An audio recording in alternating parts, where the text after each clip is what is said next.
Sony is a big stinky baby. But you know what isn't stinky? The brand new Boostober 2022 merch. We got a brand new dank limited edition Boostober 2022 merch design. And if you join the channel as a member and you get a channel membership, you can also get merch discounts on anything that I sell on Teespring. Links below if you want to check out the brand new merch. Back to the rain. When I woke up today, I thought I was going to be doing a completely different video. I was planning on doing some more Overwatch 2 because you guys seem to really enjoy that. But truth be told, I really can't help myself because I've been seeing Activision and Sony trend basically every single day on Twitter. And it's pretty much the same thing every single day. And the main reason I wanted to actually sit down and make a video about this is because it pertains to Call of Duty and the future of where Call of Duty is going to end up. This is some pretty important shit, but Sony is acting like a big stinky baby about the whole thing. So let me catch you guys up to speed. From Call of Duty 2 until Black Ops 2, Microsoft actually had the exclusivity for Call of Duty games, which meant that you would be getting content first on Xbox. Traditionally, what this meant is that if you were on Xbox, you would be getting the DLC packs roughly a month before the other platforms, which was PlayStation and PC. So after Black Ops 2, the exclusivity switched to Sony and PlayStation because the contract with Microsoft and Xbox ended and they didn't want to renew it. So now from Call of Duty Ghosts up until Modern Warfare 2 2022,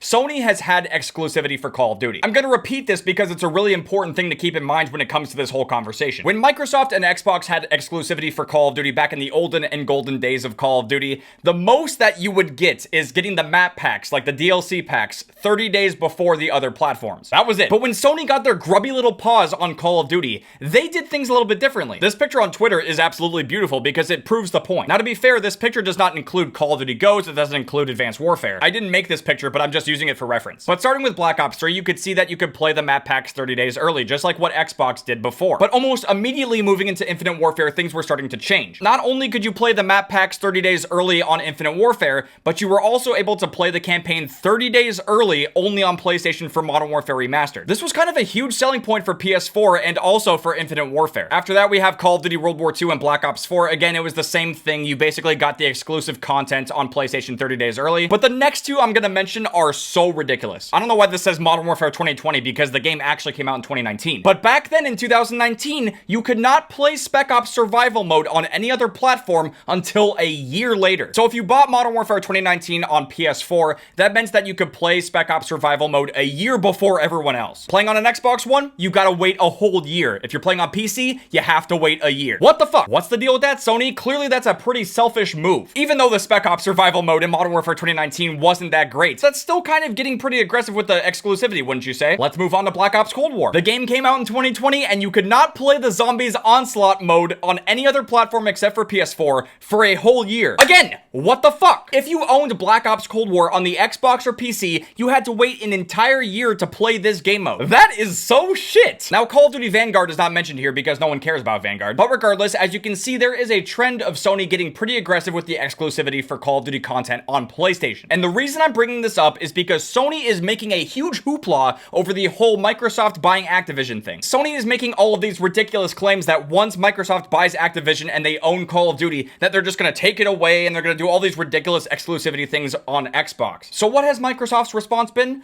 Well, they don't want to do any of that. And they're essentially saying that Sony is lying out of their ass, which I mean, they blatantly are. Even if you're like the biggest Sony fanboy, there's really no way you can defend this. Here's Sony's requirements for allowing Microsoft to acquire Activision. No extra content that is not available for PlayStation, no hardware enhancements that are better than PlayStation, and no Xbox Game Pass benefits. No extra content that is not available on PlayStation. Okay, so I mean, I guess that's kind of fair. You kind of have to read between the lines, but basically what they're saying is that if they're going to release like a game mode or a weapon or something, it has to be available on every platform. Wait a second, what is this? Call of Duty Modern Warfare 2, pre-order digitally on PlayStation and get the exclusive Oni Operator Pack. PS players receive select bonus content not available on other formats until October 27th, 2023. PS Plus required for online multiplayer. I mean, it is just a stupid skin, but what the fuck? So if Microsoft acquires Activision, are they also allowed to do this? Even though I'm pretty heated about Sony right now, I do understand their point. They're essentially saying that if Microsoft buys Activision and they have Call of Duty, that they're not allowed to put something in the game that you can't play on other platforms. Based off of Microsoft's official statements and responses, it doesn't seem like this is something they want to do at all. They've not only explicitly said that they want to keep Call of Duty on PlayStation, but they also want to expand to other platforms as well, like Nintendo Switch. So yeah, I have no clue what the fuck Sony is talking about here. But let's go back to the tweet. It says that there can't be any hardware enhancements better than PlayStation.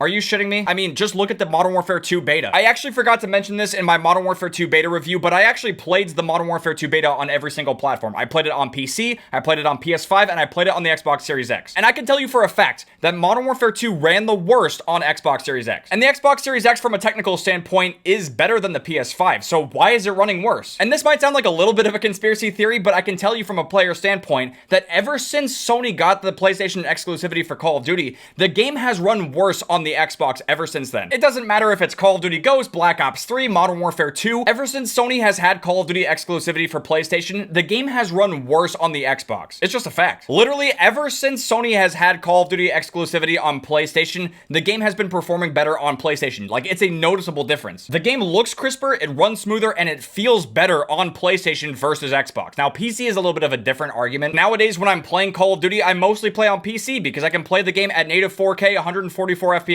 Nowadays, Call of Duty on PC is Perfectenschlag. But COD nowadays on the Xbox is pure dookie. I know going into this video that it's going to be hard not to enter console war territory by making a video like this, but I mean it when I say this. I could give a fuck about the console wars. It feels so defeating to try to have a genuine conversation about this when people just want to talk about, like, oh, this console sucks, this one's better than the other. I don't care. I have a gaming PC. I've got a PS5, a Series X, a Nintendo Switch right here. But if we're specifically going to talk about like how Call of Duty has changed over the years on platforms, I mean, I started out playing Call of Duty on the Xbox 360. I kind of started to make a full-blown switch to PS4 Call of Duty around the time of Infinite Warfare and sort of with Black Ops 3. And a massive reason for why I made that switch is because I could tell that the games were starting to get significantly worse on Xbox versus PlayStation. I was getting fed up and tired of Call of Duty kind of running like shit on the Xbox versus the PS4 version. But ever since Modern Warfare 2019 came out, I mean, I'm mostly playing Call of Duty on PC now. And really the only reason why I still play Call of Duty on PlayStation is because, you know, they get the beta a week early sometimes. Matt still plays Call of Duty on PlayStation, so I mean, I go on there to play with him. But aside from that, if you want to play Call of Duty on the best platform for performance, you're gonna play on PC. And obviously for the sake of making videos and streaming, I want to have the best looking version of the game possible, which is why I mostly play on PC now. Sorry for the super long tangent, but if we bring it back to the hardware enhancements thing, Sony, it makes no fucking sense that Microsoft would not be able to make the game run better on Xbox. For roughly a decade now, Call of Duty has not been running at 100% capacity on Xbox. And I'm pretty sure they're the culprits. They're the ones that are guilty for this. When Microsoft had Call of Duty's exclusivity on Xbox, those games ran fine on every platform. But ever since Sony got their hands on it, it has not been the same. Mudahar's tweet is pretty accurate, saying no hardware enhancements is such a bitch move. The Series X is clearly stronger and shouldn't be hampered because of Sony. This is the same shit they were doing a generation ago when they had partial exclusivity for COD content. Exactly. It makes no sense that they would be purposely limiting the Xbox's potential for running the game. Shit, dude, when it comes to the Modern Warfare 2 beta, I saw Karina playing the PS4 version of it because she doesn't play the PS5 version. Modern Warfare 2 2022 literally runs smoother on the PS4 version of the game than the Xbox Series X version. Come on, Sony. It's a load of shit. And Sony's last requirement is saying that there cannot be any Xbox Game Pass benefits. So from reading this, it doesn't seem like Sony is saying that they can't put Call of Duty games on the Xbox Game Pass. I think what they're more or less trying to say is that they don't like the idea of Microsoft having Call of Duty games on Xbox Game Pass and allowing Game Pass holders to play the game like a month before everyone else. That seems like a potential benefit that would be really good, but they don't want Xbox to have it. Xbox responded to the UK's Competition and Markets Authority report by touting Sony's strength, pointing to its willingness to increase PS5 prices as evidence of its clear and enduring market power. In case you didn't happen to see it, the PS5's price is not going to increase in the United States, at least not as of now. But in certain markets, the PS5 is actually getting a price increase, which makes no sense. It's already so hard to actually find the PS5, dude. Now you want to charge more money for it? Dude, they're so ridiculous. This is coming from the company that doesn't even want Microsoft's console to run the game at its full potential. It's insane. Microsoft says Sony has chosen to block Game Pass from PlayStation and that it has elected to protect its revenues from sales of newly released games rather than offer gamers the choice of accessing them via its subscription PlayStation Plus. That right there is such a slap in the face to everyone who loves Call of Duty. Basically what Sony is saying there is that they don't want to miss out on the yearly sales of Call of Duty, which can give them a shit ton of money, versus doing something more fair like having Call of Duty be on PlayStation Plus. Recently, PlayStation Plus has changed to have different tiers, and there is a higher access tier that gives you access to a huge library of games,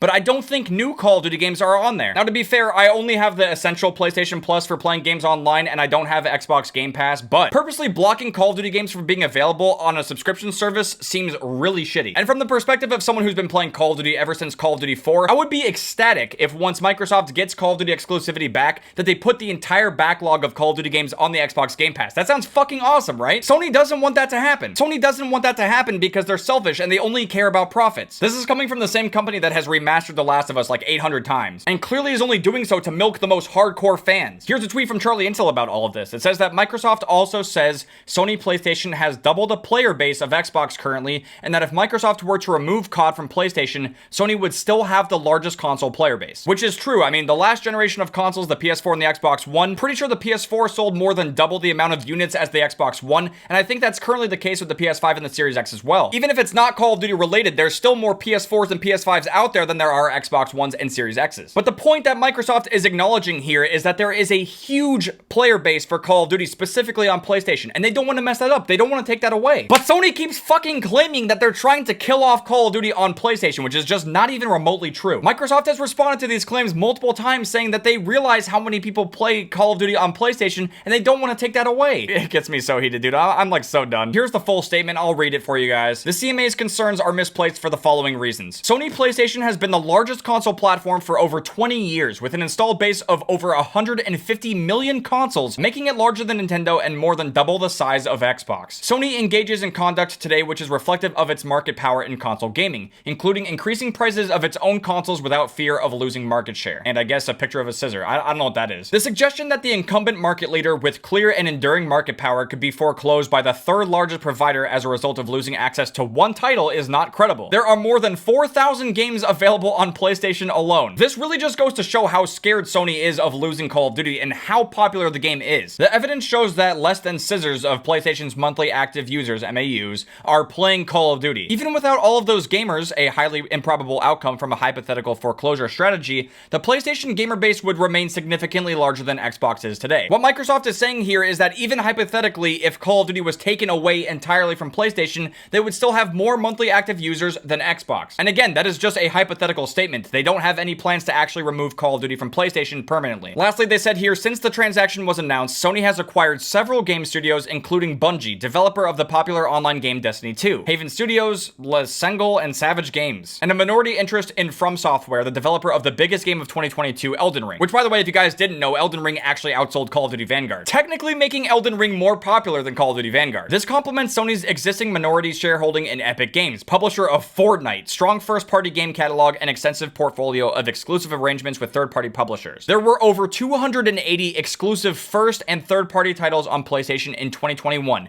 nearly 5 times as many as on Xbox. PlayStation has almost 5 times the amount of exclusive games that are only on PlayStation versus Xbox. And even with that being the case, they are still that scared to lose Call of Duty. That's insane! And again, what's so fucking ridiculous about all of this is that Microsoft has said that they're not going to remove it. Sony has just been so hypocritical throughout this entire thing, and they're making such a unnecessarily large fuss about losing Call of Duty to Microsoft, which they're not even going to do. Ultimately, my takeaway from this is that Sony is scared that people who really love and play Call of Duty are going to move to the Xbox Series X and buy that console if this deal ends up going through and Microsoft has exclusivity for Call of Duty on Xbox again. I am kind of repeating myself here, but if you want to play Call of Duty on the best platform, you're gonna play on PC. When you bring the consoles into the conversation, there's really only 2 reasons that you would still play Call of Duty on console. The first reason being the exclusive content and being able to play things early on that platform, which to be fair is really not all that important because it's just a short-term solution for getting people onto that console and playing it on there. Here's an example, the Modern Warfare 2 2022 beta. I only pre-ordered the game on PS5 so I could play the beta early and get content out for you guys. But like I said before, the only other reason I would play on the PS5 is to play with Matt. But even then, I could be playing it on PC crossplay. The only reason we don't do that is because of the chat functions. The game chat in the Modern Warfare 2 beta really did not sound all that great. So instead of messing around with game chat, we all just get on PlayStation and go into a PlayStation party. But at the end of the day, when it comes to choosing a console and picking between the PS5 and the Xbox Series X, the only thing that matters is who you're going to be playing with. If your friends or family are playing on the Xbox Series X, then that's probably the platform you're going to be playing on. Or if your friends or family are playing on the PS5, then that's probably the console you're going to buy. Call of Duty has always been a multi-platform game, and I don't see it actually becoming exclusive to one single platform anytime soon. Microsoft has had 30-day early DLC before, and PlayStation has done some pretty disgusting things with their exclusivity for Call of Duty. But regardless of what either of them have done, I don't think anyone really cares that much about the exclusive content. And ultimately, I just want new Call of Duty games to be the best that they can possibly be. And I really do feel like like Call of Duty was at its best when they were working with Xbox and Microsoft. And I know for a fact that I am not alone in making that statement. Anyone who has been a longtime fan of Call of Duty knows that the best COD games came out when they were working with Microsoft and Xbox. And I really do feel like our best shot at getting that old school, more fun and casual version of Call of Duty is if Microsoft is working with them. So with that being said, thank you guys very much for watching. I hope you guys enjoyed listening to me rant about Sony. I don't hate Sony. I don't hate the PS4 or the PS5, but I wish that they weren't being such a big stinky baby about this whole Call of Duty situation. It's at least apparent to me that if you take away the labels of like PlayStation and Xbox and you just look at Call of Duty as a whole, for roughly the past decade, Sony has been a lot more selfish and greedy with Call of Duty than Microsoft has ever been. But with that being said, I really do hope you guys enjoyed this video. If you guys did and you want Microsoft to acquire Activision and make better Call of Duty games, make sure to drop a like. I'll see you guys later. Outcome,